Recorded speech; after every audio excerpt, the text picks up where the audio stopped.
7월 5번째 주일을 맞아서 하나님께서 오늘 저와 여러분들에게 주신 말씀은 룻기서의 말씀입니다. 룻기서의 말씀은 4장으로 기록이 되었습니다. 오늘 우리가 본문으로는 룻기서 4장 9절에서 17절의 말씀을 본문으로 읽었는데, 이 룻기서는 1장 1절의 말씀을 보면은 시기가 사사시대 때의 말씀이라고 그렇게 되어 있습니다. 이 사사시대의 사사 이야기는 나오지 않고 유대 땅 베들레헴의 이 엘리멜렉이라고 하는 그 집안의 이야기와 또 그와 관련된 사건이 이 룻기서의 말씀입니다. 사사시대는 340년이라고 하는 기간 동안의 이야기라고 그랬습니다. 그리고 12명의 사사가 통치하는 시기라고 말씀을 했고요. 그러면 이 룻기는 340년의 그 기간 동안 12명의 사사들이 통치했던 그 사사 시대의 어느 시점에 말씀이냐 할 때에 기드온 사사가 활동할 때였다. 그때에 이 엘리멜렉의 그 일가 가운데에서 나오미와 그리고 룻과 보아스라고 하는 세 사람의 이야기가 그 주 내용입니다.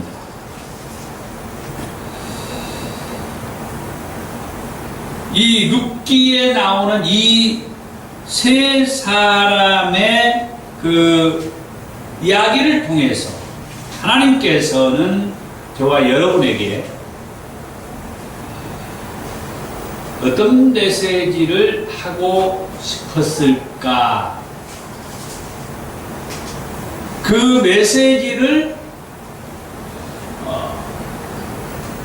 찾아서 제가 오늘 말씀을 이제 전하려고 하는데, 많은 은혜가 있기를 원합니다. 첫 번째로 모압으로 내려가는 엘리멜렉 일가의 이야기입니다. 이 엘리멜렉 일가는 엘리멜렉의 집안이죠. 이 엘리멜렉의 집안은 유대 땅 베들레헴에서 살았다라고 그래요. 그럼 이 유대 땅 베들레헴에서 살던 엘리멜렉은 그 가족들을 데리고, 그 가족이라고 해봐야 아내와 두 아들인데 모압 땅으로 내려간다라고 합니다. 그들이 모압 땅으로 가서 거기에서 거루하면서 산 이유가 뭐냐 할 때에 룻기서 1장 1절에서 답을 주기를 사사시대의 베들레헴에 흉년이 들었기 때문이다, 그렇게 말씀을 합니다. 베들레헴에 흉년이 들어서 이 엘리멜렉의 그 일가는 모압으로 내려가게 되었다. 자, 사사시대가 어떤 시대라고 했습니까? 지난주에 말씀을 드렸는데, 한마디로 말씀을 하면은 여호와를 아는 세대가 없는 시기다. 오늘 말씀을 하는 데에 초점이 되는 말씀을 한번 얘기를 한 겁니다. 여호와를 아는 세대가 없는 시기가 사사시대라고 했는데, 사사기서를 보면은 여호와 하나님을 아는 사람들은 대체적으로 사사들만이 여호와 하나님을 알고 있었어요. 그래가지고 이 하나님께서 이 사사를 세웠을 때 그 사사들을 중심으로 그 백성들이 평안을 유지하게 되고, 또 여호와 하나님을 따르는 삶을 살아요. 그런데 사사들이 죽고 나면은 어김없이 그 백성들이 여호와 하나님을 떠나서 우상을 숭배하는 거죠. 그러니까 이 사사 시대의 이스라엘 백성들은 사사를 통하여서 여호와 하나님을 만나게 되고 알게 되고 경험하게 되고 그렇게 살았다고. 사사가 없으면은 이 백성들이 또 하나님을 멀리 떠나가지고 우상을 숭배하였다.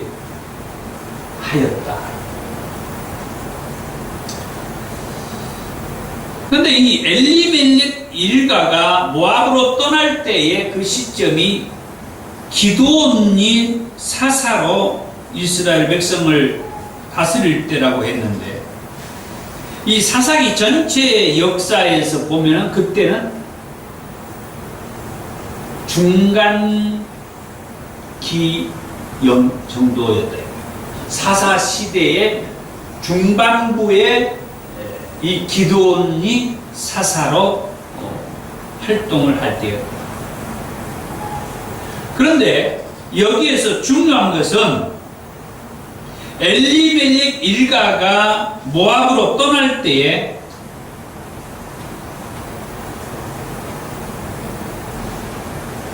사사들이, 대체적으로 이 사사들이 활동할 때에 그 백성들이 여호와 하나님을 쫓아서 살았다라고 했는데, 이 엘리멜렉 일가가 모압으로 가서 지낼 때에도 그 모압 땅에서도 여호와 하나님을 고백하는 거예요.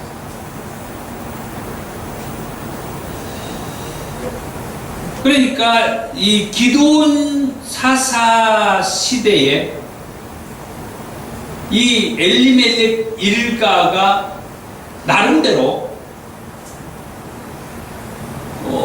사사 기드온으로부터 그 신앙을, 여호와 하나님에 대한 신앙을 잘 이렇게 전수받았다라고 할까요? 신앙을 소유하게 되었다라고 그렇게 생각할 수가 있다는 거죠. 그러니까 여호와 하나님을 떠났기 때문에 이 엘리멜렉 일가가 모압으로 내려간 것이 아니라 말 그대로 유대 땅 베들레헴에 흉년이 들어서 먹고 살기가 힘들어서 모압 땅으로 내려갔다라고 하는 것을 알 수가 있죠.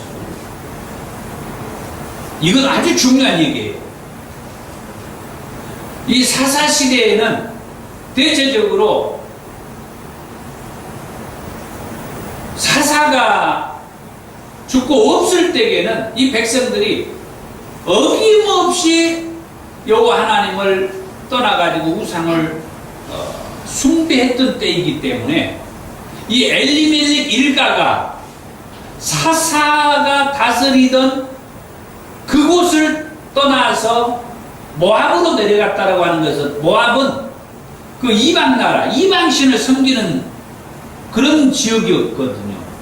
그러니까 이방 나라로 내려간 이 엘리멜렉 일가 집안 식구들이 하나님을 떠나서 우상을 숭배할 수가 있었는데, 성경에는 이 엘리멜렉 일가가 모압 땅으로 갔어도 하나님을 떠난 삶을 살았다라고 말하지 않는다는 거예요.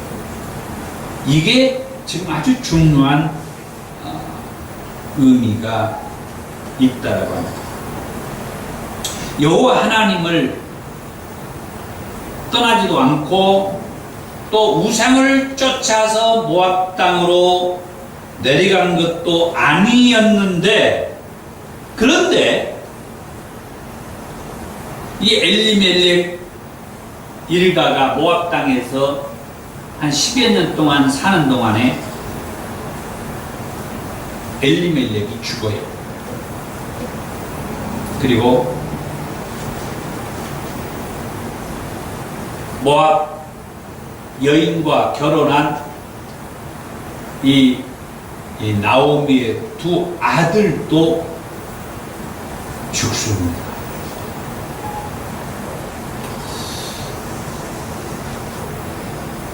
정말 안타까운 일이 아닐 수가 없죠.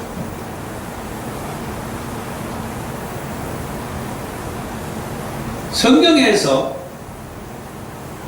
크게 의미를 부여한다면 하나님하고 가까이 생활하느냐, 하나님을 멀리 생활하느냐, 여기에는 많은 의미가 담겨져 있거든요. 그런데 유대 땅 베들레헴에 흉년이 들어서 이 엘리멜렉 일가가 모압 땅으로 내려갔다라고 했을 때 하나님을 떠난 것도 아니고 우상을 숭배하기 위해서 모압 땅으로 내려간 것도 아니었다라고 했는데, 이 엘리멜렉이 모압 땅에서 죽고 그의 두 아들도 모압 땅에서 죽는다는 거예요. 그러면 인간적으로 우리 사람들은 이런 상황이 되면은 생각하는 것이 있고 쉽게 말하는 것이 있죠. 그게 뭡니까? 하나님 앞에 무엇을 잘못했기에 이런 일이 벌어졌을까?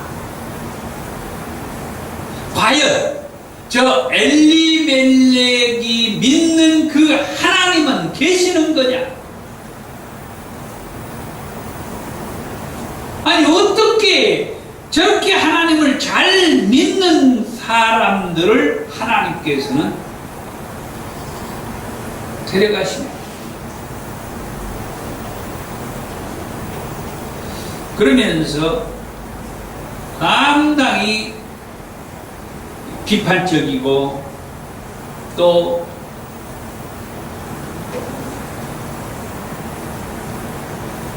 신앙의 모습을 찾아볼 수 없는 그런 얘기들을 할 수가 있어요. 그리고 본인들도 정말 힘들어할 수밖에 없죠.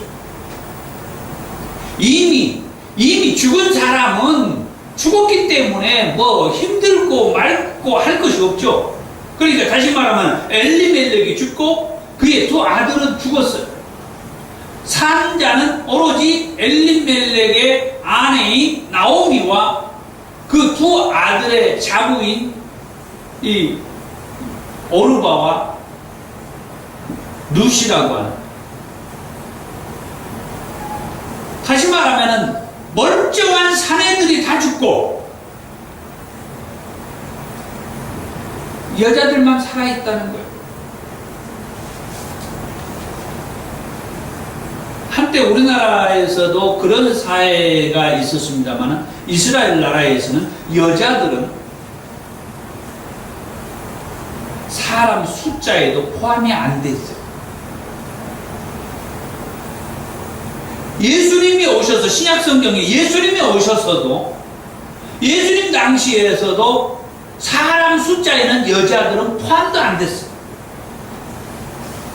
그 어떤 의미에서는 사내들이 다 죽고 이 여자들만 셋이 살아 있었다라고 할 때 이 여자들은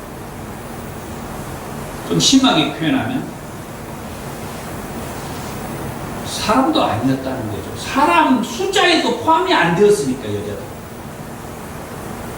그러니까 얼마나 이 문제, 이 어려움이 이 나오미의, 이제는 엘리멜렉이 죽었으니까 이 나오미로 이제 한번 얘기한다는 이 나오미의 그 인생, 그 삶에 부끄럽기도 하고 정말 말하기가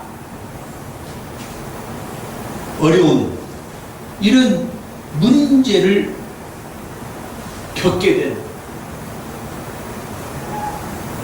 모압 땅에서의 그 나오미의 모습이죠. 정말 사람들은 입방아찌기 좋은 그런 일이 이 나오미의 인생 가운데에서 벌어진 게 아닙니다.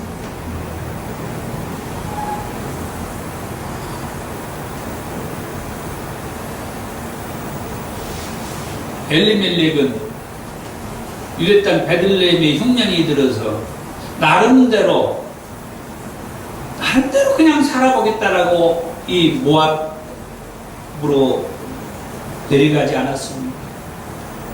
그런데 거기에서 자신이 죽고 자신의 두 아들까지 죽고 말았더니 이 비극은 누가 감당을 해요? 살아있는 자가 감당할 수밖에 없잖아요. 이 나오미와 그 두 자부들.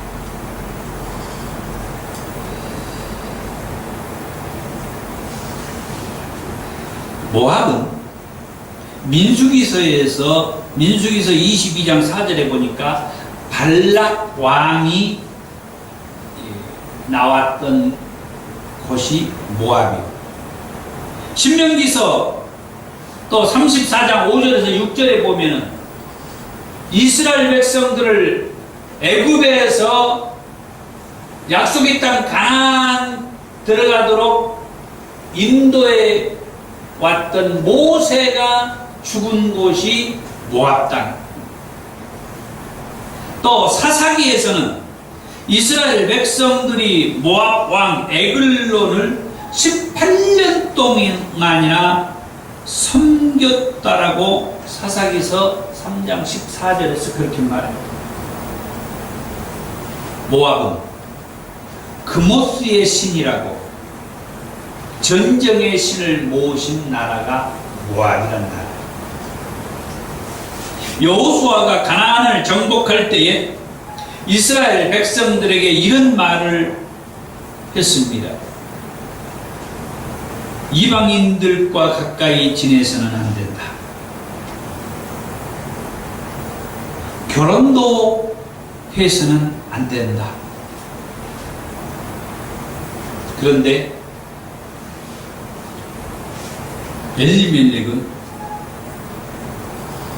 모압에 가가지고 거기에서 거류하면서 모압의 여인들을 자기의 자부로 며느리로 맞죠.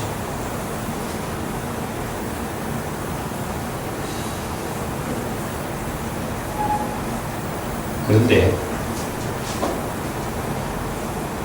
이 룻기서를 통하여서 우리에게 말하고자 하는 하나님의 그 메시지가 있습니다. 다시 말하면 엘리멜렉이 모압으로 내려가고 거기에서 사람들에게 입방아를 찍기 좋도록 엘리멜렉이 죽고 두 아들이 죽고 아무 힘없고 능력도 없는 이 여자들만 살아있는 가운데에서 두 번째로 베들레헴으로 이 나오미와 그 자부 룻이 돌아온다는 거예요.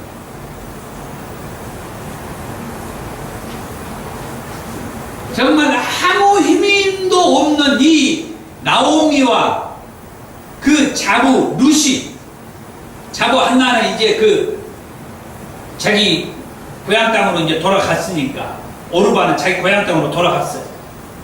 예, 그 나오미가 돌아가라고 했어요. 사실 이 룻도 돌아가거라. 그렇게 돌아가라고 해도 이 룻은 끝까지 이 나오미를 따르겠다. 그 나오미의 하나님을 따르고 이 나오미를 따르고 죽는 것 외에는 이 나오미를 떠나지 않겠다. 그렇게 단호한 그런 결심을 하고 고백하는 것 때문에 결국 이 나오미가 룻과 함께 베들레헴으로 돌아와요.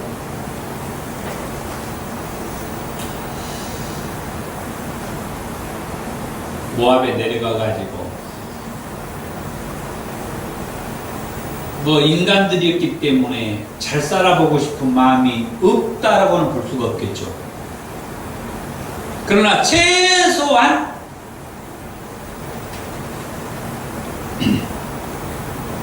잘 살지는 못한다 할지라도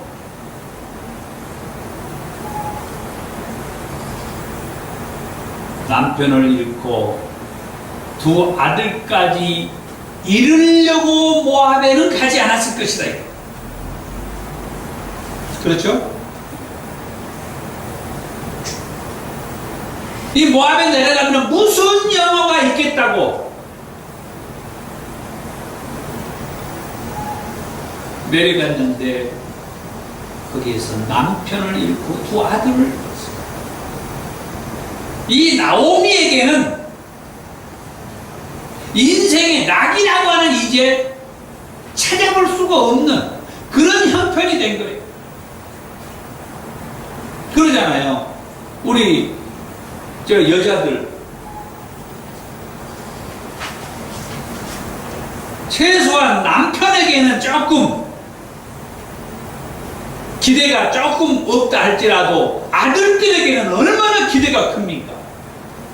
그런데 이 나오미에게는 남편도 죽고 두 아들까지 다 죽어버렸어. 이제 기대할 것이라고는 없어요.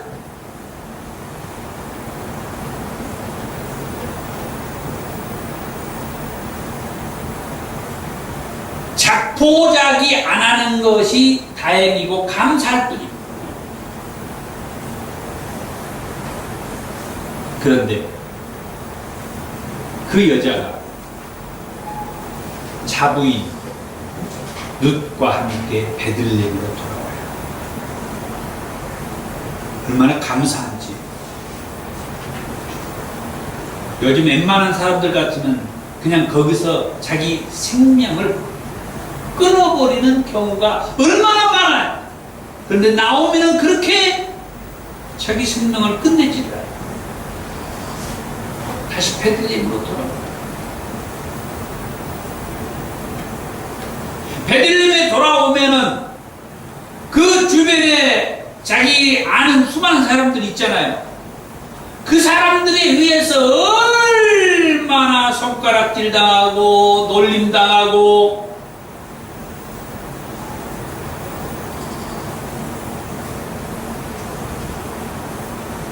말할 수 없을 정도로 이 말로 인한 상처를 받을 텐데도 나오미는 룻과 함께 베들레헴으로 올라와요. 아닌 게 아니라 베들레헴에 올라왔는데 그 주변의 성읍의 사람들이 얼마나 웅성웅성합니다. 이가 나오미냐? 10년 전에 모압으로 떠났던 그 나오미가 맞냐? 모압 땅에서 남편도 죽고 두 아들도 죽었다더만 그 말이 사실이냐? 웬 모압 며느리하고 돌아왔다던데 하면서 주변에서 얼마나 수군덕거리는지.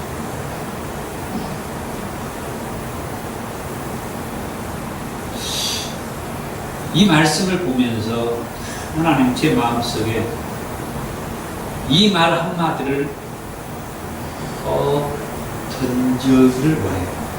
이게 뭐냐? 아까 방금 전에 얘기했다시피 이런 상황이 되면은 나오미는 모압에서 그 생을 그냥 딱 끊어버리고 싶은 마음이 요즘 사람들은 그런 생각을 많이 가져.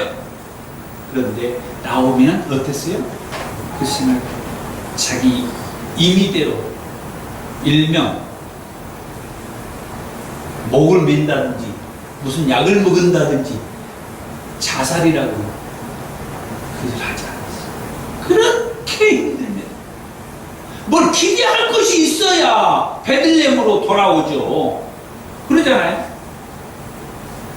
그래도 요즘은 뭐합니까? 여자 혼자 살아도 주민등록도 다 있고 나름대로 복지도 있고 그런 대로 괜찮아요. 그런데 이 당시에 여자는 사람 취급이 안 되어 있다니까요. 그런데 얼마나 감사하게 이 룻기에는 이 룻기서 제목 자체가 여자 이름이고 나오미의 이름이 늘 등장을 하고 있습니다. 그 힘든 상황을 극복하고 있는 이 나오미를 보면서 저와 여러분들 뿐만 아니라 이 시대를 살아가는 데 있어서 정말 이 나오미와 같이 비참한 그런 인생을 산다고 할지라도 기대할 것이 이제는 정말 요만큼도 안 보이는 그런 상태에 놓였다 할지라도 한번 나오미와 같이 극복해보자 이 말이에요. 극복해보자. 내 임의대로 그냥 내 생을 끝내지 말고 가보자는 거예요. 오늘 그것이 이 룻기서에서 우리에게 주는 메시지예요. 정말 놀라운 역사가 이후에 벌어져요.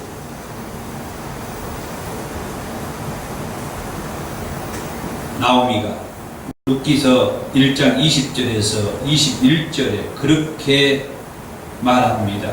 그렇게 수군덕거리는 사람들에게 나를 더 이상 나오미라고 부르지 말아라. 나오미라는 말은 희락과 기쁨이라고 하는 그런 뜻이 있습니다.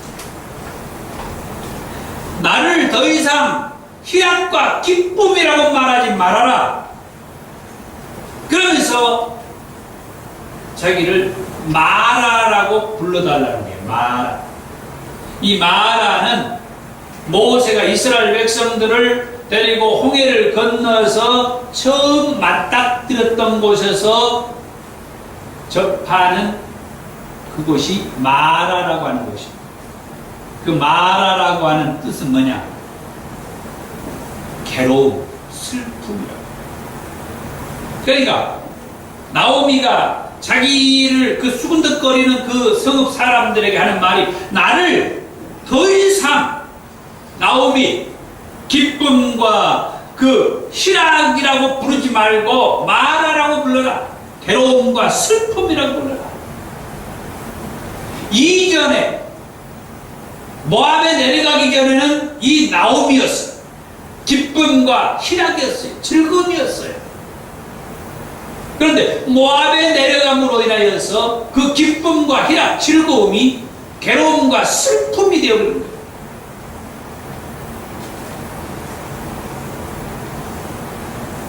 그런데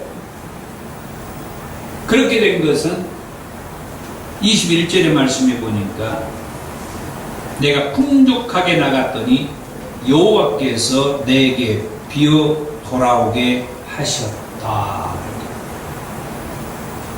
베들레헴에서 모압으로 갈 때에는 풍족한 상태로 모압으로 갔었는데, 모압에서 베들레헴으로 돌아올 때는 하나님께서 풍족하게 모압으로 내려간 자기들을 텅 비게 해서 베들레헴으로 돌아오게 했다. 여기에서 중요한 것도 하나, 하나님께서 그렇게 하셨다. 루키스 1장 21절에 내가 풍족하게 나갔더니 여호와께서 내게 비어 돌아오게 하셨다. 여호와 하나님께서 텅 비게 해가지고 베들레헴으로 돌아오게 했다는 거예요. 아까 서두에 제가 그런 얘기했습니다. 이 사사시대에 여호와를 아는 세대가 없는 시기라고 그랬어요. 그래서 이 사사시대에는 대체적으로 이 사사들만 여호와를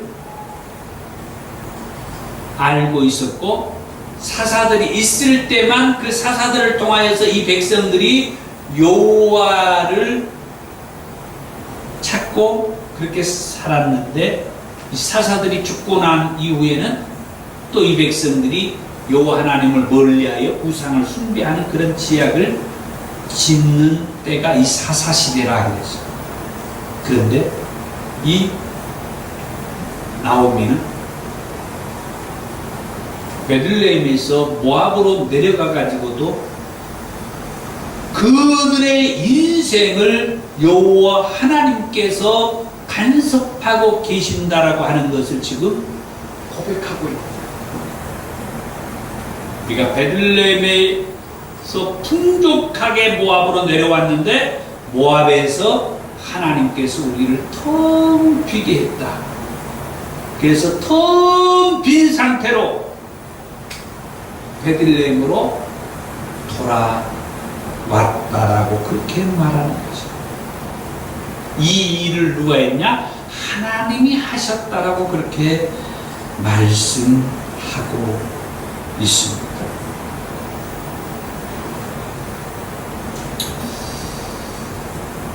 정말 나오미의 그 신앙적인 모습은 참 훌륭한 것 같아요.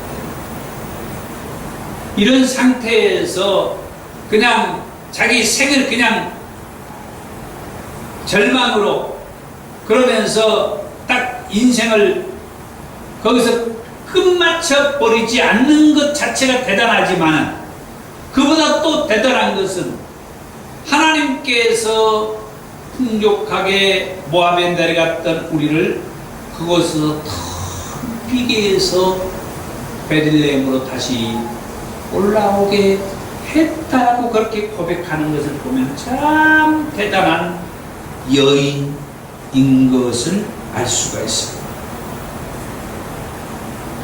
그러면서 또 모압에서 룻기서 1장 6절에 나오미가 하는 말이, 여호와 하나님께서 자기 백성들에게 양식을 주셨다는 얘기를 모압에서 듣게 되었다라고 하는 것입니다. 이것은 비록 모압에 내려가 있지만 그 이방 나라에서도 여호와 하나님에 대한 자기 이스라엘 백성들에게 여호와 하나님께서 양식을 주셨다는 얘기를 저 이방 나라 모압에서도 들었다라고 하는 그런 얘기죠. 그래서 모압으로 내려와서 남편과 두 아들을 잃었던 나오미의 입장에서는 하루빨리 베들레헴으로 돌아가고 싶은 그런 마음이 들게 된 거죠. 이렇게 해서 나오미는 룻과 함께 이제 베들레헴으로 돌아왔어요. 그렇게 해서 이제 베들레헴으로 돌아온 이 나오미와 룻을 통해서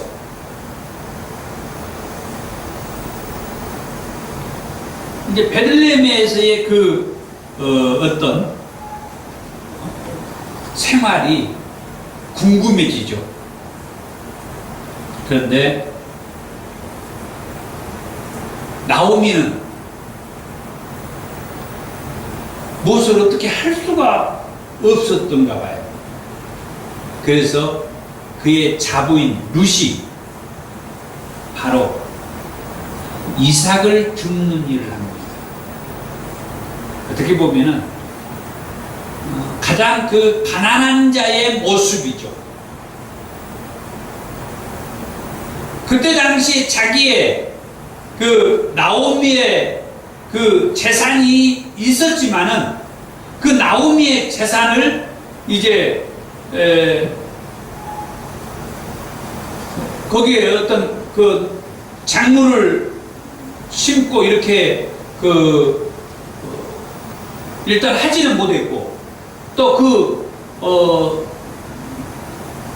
밭이라든지 이런 그 곳에 모압으로 내려가면서 어떻게 정리를 했을 수도 있고, 그래서 이제 우선 당장 남의 그 밭에서 이삭 줍기를 통해서 벌이나 밀 같은 수확하고 남아있는 그 이삭을 주어가지고 그것을 빻아서 이제 밥을 해먹는, 그러니까 정말 어려운 그런 여건, 환경에 놓여 있는 거죠. 그런데 이방 여자 자부 룻이 이삭을 줍겠다고 이삭 주우러 가요. 이 모습을 보면서 저는 다윗이 시편 84편 10절에서 고백한 그 말씀을 생각해 봐요. 뭔 말씀이냐면, 주의 공정에서의 한 날이 다른 곳에서의 첫날보다 나은즉 악인의 장막에 사는 것보다 내 하나님의 성전 문지기로 있는 것이 좋사오니. 그러니까 저 이방 나라 모압에서 생활하는 것보다 비록 가진 것 없고 남의 밭에서 이삭이나 줍는 상황이 됐지만은 하나님과 함께하는 그런 생활을 행복하게 생각하는 그런 마음가짐이 지금 이 나오미와 룻의 그 생활 속에서 제가 엿보게 된 거예요. 그런데요, 지금 환경이 넉넉한 것도 아니고 남의 밭에서 이삭이나 줍는 그런 처지임에도 불구하고 이후에 진행되는 그 말씀을 보면 정말 놀라운 일들이 벌어지는데, 이 룻이 이삭을 주우러 갔던 그 밭의 주인이 대단한 유력자, 부유한 자, 가진 자, 풍성한 자, 엘리멜렉의 친족 중에 한 사람인 보아스라고 하는 사람의 밭에서 이삭을 주었다. 그런데 그 밭 주인인 보아스가 평소에 보지 못한 어떤 이 젊은 여자를 보면서 자기 밭의 사환에게 저희가 누구냐 물어보니까 이제 얘기를 해주는 거예요. 저 모압에 내려갔던 그 엘리멜렉의 잡으러 하는데, 얼마 전에 그 나오미와 이렇게 올라와서 이제 이렇게 이삭 줍는 일을 참 열심히 하고 있습니다. 그래서 그 보아스가 이 룻을 눈여겨보고 관심을 갖습니다. 이것이 이제 그 보아스, 룻과 보아스의 그 러브 스토리, 사랑 이야기가 여기에서 또 이렇게 시작이 돼요. 나중에 그 보아스가 그 사환들에게 얘기하죠. 절대 너희들 저 애를 건들지 말아라. 그리고 보아스가 그 룻에게도 얘기를 하죠. 너는 다른 데 가서 이삭 줍지 말고 여기에 와서 이삭을 주어라. 아주 특혜를 주는 거예요. 특혜. 이렇게 해서 룻과 보아스의 사랑 이야기가 시작이 됩니다. 자, 세 번째로 기업을 물은 자 보아스. 이제 보아스 얘기를 한번 해보면, 아까 얘기했죠. 룻기서 2장 1절에 보아스는 나오미의 남편 엘리멜렉의 친족으로서 유력한 자다. 이 유력한 자라는 말은 부유한 사람 또는 무엇을 많이 가지고 있는 사람, 능력이 많은 사람, 이런 의미가 있어요. 자, 나오미가 룻과 함께 이제 모압에서 베들레헴에 왔어요. 그런데 이 나오미 얘기는 늘 마음에 큰 부담감이 한 가지가 있죠. 자기 자부에게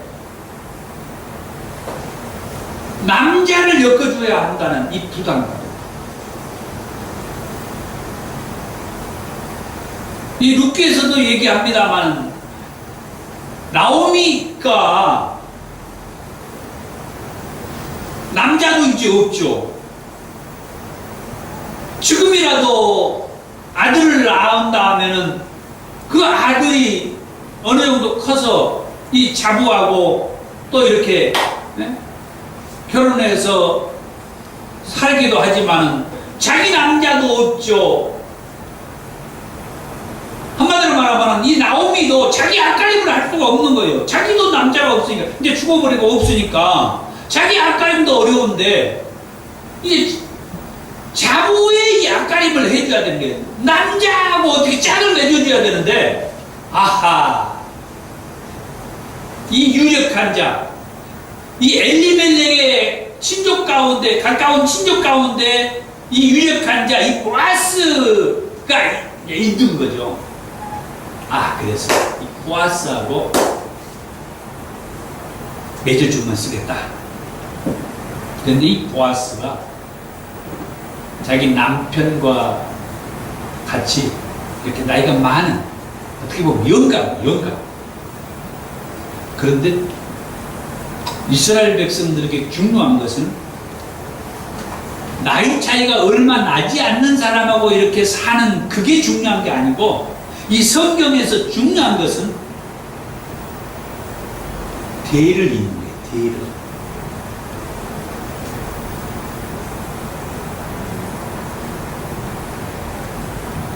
그렇게 해서 비록 나이가 많은 영감이지만은 이 보아스를 통하여서 자기 자부가 이렇게 맺어지면 좋겠다.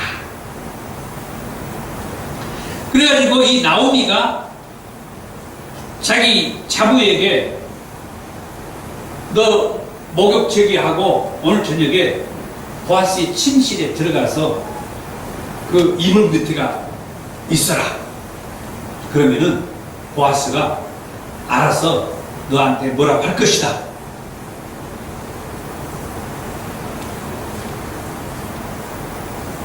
룻이 자기 시어머니가 말하는 대로 이삭 줍기를 하고 땀 흘린 것을 씻고 이제 보아스의 침실에 들어가서 이불을 덮고 있었어요. 이 보아스가 이제 씻고 침실에 차로 들어왔는데 와서 보니까 자기 발 밑에 부분이가 누가 있어. 그래서 봐보니까 바로 그 나오미의 자부인 룻이 거기에서 있는 거예요. 그래서 상황이 뭔지 얘기를 들어보고 어느 정도 좀 먹을 식량을 싸서 보내요. 시어머니 나오미에게. 그런 다음에 이 보아스가 눈치가 빨라졌죠. 이 룻과 열을 맺으려면은 자기보다 이 엘리멜렉에 더 가까운 친족이 있었다는 거예요. 그래서 보아스가 찾아가가지고, 자, 엘리멜렉에 이런 처자가 있다. 그 소유와 그 재산이요. 그 재산과 또 사람까지도 다 그 소유로, 다시 말하면 종으로 이제 기업을 물게 되면 다 얻게 된다는 거예요. 조금 이제 더 심하게 말하면 사는 거죠. 종으로 사는 거죠. 사람은 종으로 사고 소유로 사고, 이 땅이나 전답이나 이런 것은 이제 소유로, 재산으로 이제 물려받는 거예요. 사는 거죠. 그런데 이 보아스보다 더 엘리멜렉에 가까운 친족이 처음에는 그럼 내가 사겠다, 기업을 물겠다 했다가 나중에는 물러버려요. 취소해버려요. 그러자 보아스가 그러면 네 다음에 내가 가까운 친족인데 네가 포기하면은 내가 기업을 물겠다. 그래갖고 장로 10명을 불러다가 증인으로 세워놓고 거기에서 이제 엘리멜렉에 가장 가까운 친족이 기업을 물지 않겠다고 취소한 것을 보아스가 기업을 물겠다고 딱 해서 이제 그 뭡니까, 엘리멜렉의 그 소유를 이 보아스가 다 기업을 물르게 사는 거죠. 그리고 이 나오미와 룻도 그러면은 이 뭡니까, 보아스의 이게 소유가 된 거예요. 사람은 이제 종이 되는 거죠, 원칙적으로. 그런데 보아스가 이렇게 다 기업을 물른 것은 따지고 보면은 이 룻을 아내로 삼기 위해서, 종으로 삼기 위해서 기업을 물른 게 아니라 자기 아내로 삼기 위해서 기업을 물른 거예요. 다 자기가 산 거죠. 보아스는 어떤 사람이라고 했어요? 유력한 자라했어요. 많이 가지고 있다고 했어요. 그래서 얼마든지 그것을 기업을 물릴 수가 있었어요. 중요한 것은 룻을 자기 아내로 이렇게 삼고 싶었어요. 그렇게 기업을 물음으로 해서 나중에 보아스가 룻과 결혼을 하게 되었고, 그 결혼으로 인하여서 오늘 읽었던 그 말씀 가운데 보면은 마지막 17절에 오벳이라고 하는 아들이 태어나요. 자, 이제 마지막 네 번째로 룻기서 4장 18절 이후에 보면 베레스의 계보는 이러하니 하면서 베레스의 계보 이야기가 나와요. 정말 성경을 좀 안다는 사람들도 이 룻기서 4장 17절과 룻기서 4장 18절의 이 사이에 이 부분을 이해를 못하는 경우가 있어요. 다시 말하면 룻기서 4장 18절에 보아스가 룻을 통하여서 오벳을 낳았다고 해놓고 그 다음에 갑자기 베레스의 계보는 이러하니 나오는 이것을 우리가 잘 이해를 할 필요가 있어요. 저도 이전에는 이 부분을 이해를 못했어요. 그런데 오늘 이 얘기를 제가 하겠습니다. 이 말씀이 무슨 말씀이냐? 이게 사실은 이 룻기서의 가장 중요한 핵심 메시지. 이게 무슨 말씀이냐면 베레스의 계보라고 그랬어요. 베레스의 계보. 여기에서 베레스는 12절에 보면 베레스가 나와요. 여호와께서 이 젊은 여자로 말미암아 내게 상속자를 주사 내 집이 다말이 유다에게 낳아준 베레스의 집과 같게 하시기를 원하노라. 다말이 유다에게서 낳아준 베레스의 집과 같게 하겠다. 다말이 유다에게서 낳은 베레스, 다말이 유다에게서 낳은 것은 그렇게 좀 바람직한 그런 부부관계가 아니에요. 다말은 유다의 자부예요. 그런데 이 다말이 누구에게서 베레스를 낳았다고 그래요?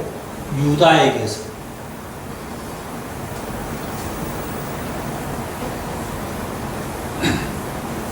참 좀 그러죠. 그런데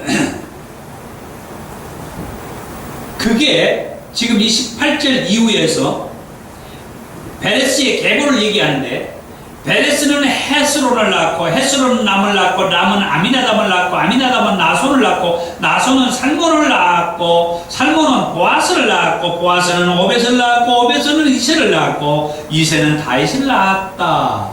자, 여기에서 21절에 살몬은 보아스를 낳았다.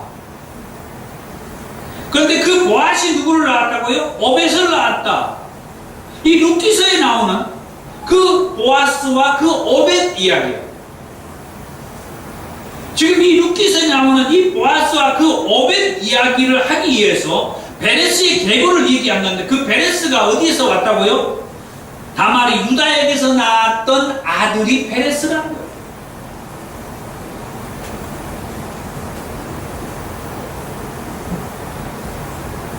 그래서 쭉 가니까 이 룻과 보아스 사이에게서 오벳이 나왔는데 그 보아스는 누구에게서? 21절에 살몬에게서. 그리고 그 보아스가 룻을 통해서 오벳을 낳았다. 그런데 그 오벳이 누구냐? 이새고 그 이새는 다윗의 아버지다. 나중에 이 룻기서 다음에 사무엘상이 나오는데 이 사무엘상, 사무엘하, 이 사무엘서를 가서 보면은 이스라엘의 두 번째 왕 다윗 왕이 등장하는데 바로 그 다윗 왕의 아버지가 이새고 그 이새의 아버지가 이 보아스와 룻이 낳은 오벳이라고 하는 거죠. 뭔가 복잡한 것 같고 뭔가 뭐 별로 알지도 못할 것 같은 이야기인데 왜 그러면 룻기서 4장 18절에서 이 22절에 이런 베레스의 계보가 나왔느냐 할 때 바로 이 베레스의 계보를 통하여서 보아스와 룻을 통하여서 나왔던 이 오벳의 누구인지를 말하고 그리고 신약성경 마태복음 1장에 가면은 이 계보가 그대로 나와요. 그대로 나오면서 그 마태복음 1장에서는 그 계보의 마지막을 누구라고 얘기하냐면 예수 그리스도를 말하고 있어요. 그래서 이 룻기는 이 사사기서와 이 사무엘서 중간에 자리 잡고 있는데 왜 갑자기 이 사사시대에 이런 룻기의 이야기가 여기에 끼어들어 있느냐 할 때 바로 이 말씀이 이 페레스의 계보 보아스와 룻을 통하여서 나왔던 이 오벳의 관련된 계보의 이야기가 가다 보니까 이 보아스와 룻을 통하여서 나왔던 오벳 그 오벳을 통하여서 태어난 이새 그 이새의 아들이 다윗이고 그 다윗에 의해서 후손에 가니까 예수 그리스도가 탄생하게 되었다는 거예요. 이걸 가리켜서 신학적으로 우리 기독교에서는 뭐라고 말하냐 부속사라고 해요. 부속사. 예수 그리스도를 통하여서 예수 그리스도를 믿는 저와 여러분을 구원해주는 역사 이야기다 이거예요. 예수 그리스도를 통하여서 우리를 구원해줄 역사 이야기에 그 대가 엘리멜렉이 모압으로 가면서 엘리멜렉이 죽고 엘리멜렉의 두 아들이 거기에서 죽음으로 인하여서 이 하나님께서 예수 그리스도를 통한 구원할 역사를 말씀했던 그 흐름, 구속의 역사의 대가 엘리멜렉이 모압에 가서 죽고 그 두 아들이 거기에서 죽음으로 인해서 그 대가 거기에서 끊겨버리게 된 거예요. 그런데 하나님께서는 이방 여자 모압의 룻이라고 하는 여자가 나오미를 따라와서 그 엘리멜렉의 기업을 물을 자 보아스로 하여금 기업을 물음으로 인하여서 그 보아스가 룻과 짝이 되면서 거기에서 오벳이 태어나게 되고 그래서 이 구속의 역사가 계속 이어지게 되고 진행되게 된다는 거예요.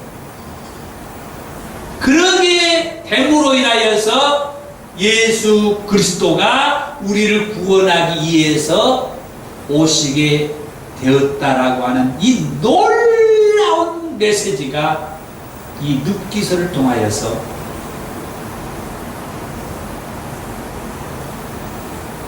이어졌다. 그 맥이 대가. 그래서 이 룻기서는 가벼운 말씀 같지만 엄청나게 중요한 메시지가 이 속에 담겨져 있다.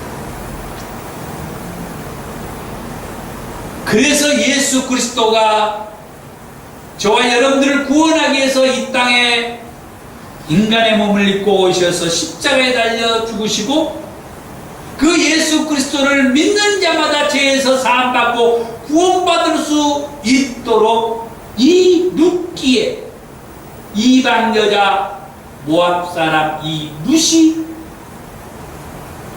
끝까지 나오미를 따라서 오면서 이 엄청난 하나님의 구원의 역사의 주인공으로 비록 이방 여자이지만 물론 이 룻뿐만 아니에요. 마태복음에 보면 가나안의 기생 라합도 이 중요한 일에 관여가 되고 합니다. 사랑하는 성도 여러분, 저와 여러분들이 얼마나 소중한 사람들입니까? 하나님 편에서 보면 얼마나 귀한 사람들. 아까 나오미 얘기했습니다만 이런 상황이 되면 그냥 인생 절벽에 떨어진 것처럼 그냥 한순간에 모든 삶을 포기해버리고 싶은 게 얼마나 우리 인생들이 그런 일들이 많아요. 그러나 우리 그렇게 인생을 함부로 포기하지 마십시다. 그러다 보면은 여기 룻기의 말씀처럼 우리가 상상할 수 없는 놀라운 일, 예수 그리스도가 그 후대에서 우리를 구원하기 위해서 오게 되는 그 놀라운 일의 주인공이 되는 아멘. 기도하겠습니다. 하나님 감사